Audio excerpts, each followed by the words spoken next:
राधे राधे भक्तों। आज हम सुनेंगे मुरली मनोहर का रास लीला के पश्चात पुनः प्रकट होना। श्री शुक ने कहा, हे राजन, गोपियों का प्रेम विरह में व्याकुल होकर पृथ्वी पर गिरने के पश्चात भगवान श्री बांके बिहारी अपने अधरों पर मुरली रखे, गले में बैजंती माला, शीश पर मोर मुकुट धारण किए प्रकट हुए। उनके मंद मंद मुस्काते अधरों में विश्व मोहित की क्षमता बसी हुई थी। उन्हें अपने बीच प्रकट हुआ देखकर गोपियों के निकल पड़ने को आतुर हो रहे प्राण सजग हो उठे। मुखमंडल पर हजार सूर्य के समान तेज व्याप्त हो गया। वे इस तरह प्रसन्न हो गईं जैसे सैकड़ों वर्षों से बिछड़ा प्रियतम अचानक आ मिला। कोई गोपी उनका चरण दबाने लगी, कोई हाथ दबाने लगी, तो कोई उनका दिव्य स्वरूप का मन ही मन आलिंगन करने लगी।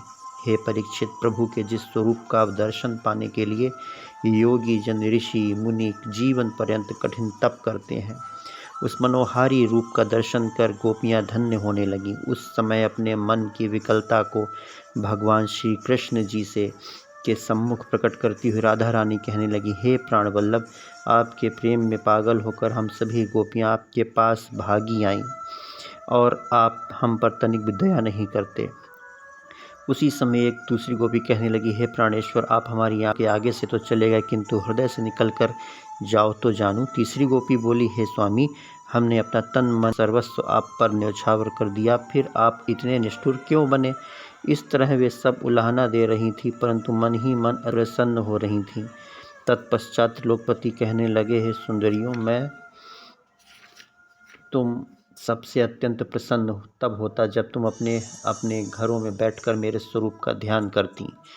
यह सुनकर एक गोपी अपनी बाकी चितवन का वार करती हुई बोली, छलिया कहीं के, चुपचाप दिल चुरा लेते हो और बाद में सीख देते हो। अपने पूर्व कहे वचनों के अनुसार हमारी इच्छाओं को पूर्ण करो। उसी समय गोपी उनसे रूठकर कहने लगी, प्रेमी ऐसे होते हैं जो प्रेम करने वाले से ही प्रेम करते हैं, और कुछ ऐसे होते हैं जो प्रीति न करने वाले भी प्रीति करते हैं। कुछ ऐसे होते हैं जो बुराई न करने वालों के साथ भी भलाई करते हैं, किंतु चौथी श्रेणी में आने वाले कुछ ऐसे भी हैं जो प्रीति करने वाले से भी प्रीति करते, और न करने वाले की तो बात ही अलग है। गोपी के इस प्रकार के वचनों को सुनकर श्री कृष्ण जी अपना मुख खोलकर कुछ कह रहे थे कि एक अन्य गोपी बोल उठी, है सखियों, मेरे विचार से हमारे प्राण चौथी श्रेणी में आते हैं। हे परीक्षित, उस समय गोपी का कथन सुनकर भक्त हितकारी त्रिभुवनपति मंद मंद मुस्काने लगे। तत्पश्चात बोले, हे गोपियों, प्रथम तो यह कि जो प्रेम के बदले प्रेम करता है उसमें स्वार्थ है, अर्थात उसे संसारी प्राणी जानो। दूसरे जो बिना प्रेम के प्रेम करते हैं उनके प्रेम में सत्यता होती है, पिता।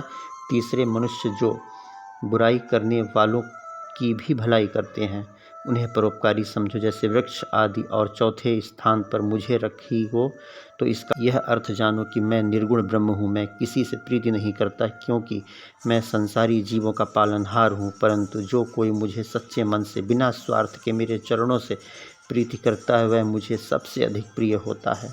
तुम सबने मेरे लिए लोक, लज्जा, कुटुंब, धन आदि का त्याग किया, लेकिन मैं तुमसे